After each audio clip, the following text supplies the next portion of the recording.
I'm Fran Luca. On this Channel 17 report, we'll show you how a dream home in the town of Tonawanda, like so many others in our area, has become a nightmare for its unsuspecting occupants. And we'll find out what recourse has been taken to assure them a worry-free and healthy life. The villain, Urea formaldehyde foam insulation. Michael and Elizabeth Smith had no inkling of a potential health hazard when they spent $1,200 to have their home insulated with foam to make it more energy efficient. 2.5 years later, after many health problems for Mrs. Smith and their 2 children, they found themselves spending another sizable amount of money to have the foam insulation removed. And how much is it going to cost to rip it out? Between 7 and 8.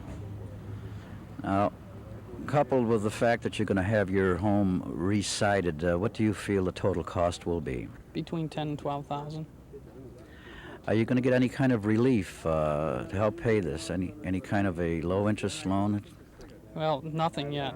The government, Mr. Swanek, is trying to get low-interest loans, but so far there is nothing that has been passed or anything like this, so we're footing the bill right now ourselves. In the town of Lancaster, a similar scenario for Sam and Mary Marciano and their 3 young children. This is their first home, one they call their dream home after outgrowing a Clarence apartment. Their nightmare began in 1975 when Urea formaldehyde foam insulation was installed. I wouldn't want to discourage people in thinking it's going to be too high, don't look into it, because it has to come out. But each house is different. In our situation, the shingles had already been put on a second time, and they can't be reinstalled. So we're talking putting up a new final coat, and we're talking about $20,000. That's a big hunk of money out. Now, the government originally encouraged people to put foam in their home or insulation in their homes because of the energy crisis. They gave you a tax break. Is there a chance that you may be able to get some kind of a break with a low-interest loan or a tax break? We're hoping in time that they will pass something. Right now, there's nothing. We're on our own. Urea formaldehyde foam insulation became popular in this country at the beginning of the energy crunch in the mid-1970s. A decade later, it is banned in the United States and Canada as a potential health hazard. Formaldehyde is a toxic chemical widely used as an adhesive, pesticide, and preservative. It's found in thousands of products, ranging from toothbrushes and shampoo to permanent pressed shirts and grocery bags. Urea is a product made from carbon dioxide and ammonia. The 2 chemicals are mixed under specific temperatures and humidity to the consistency of shaving cream and sprayed into the walls of a house where it hardens until it looks like styrofoam.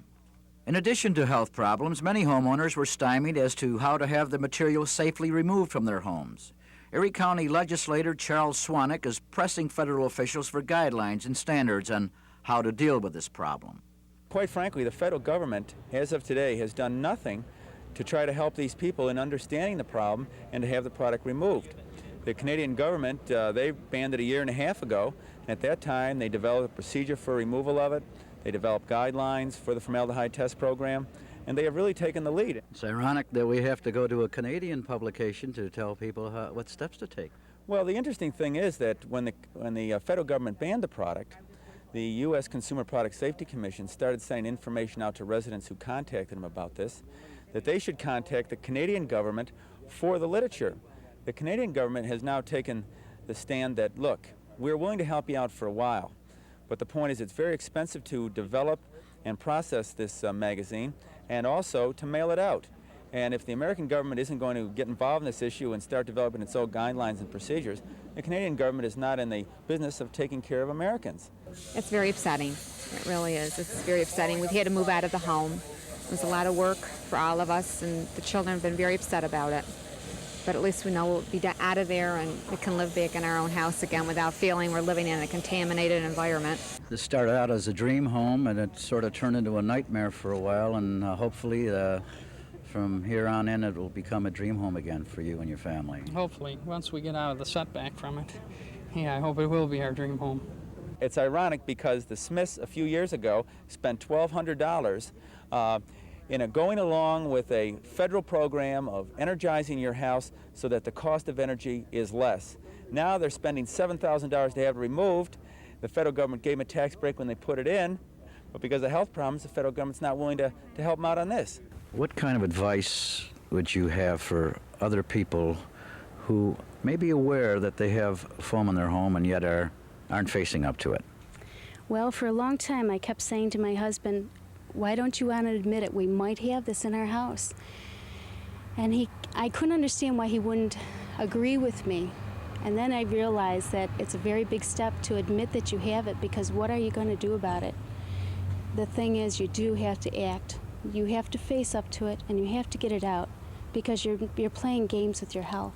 And it is carcinogenic, and you can't watch your family die as this walks through your house. You just can't watch it happen.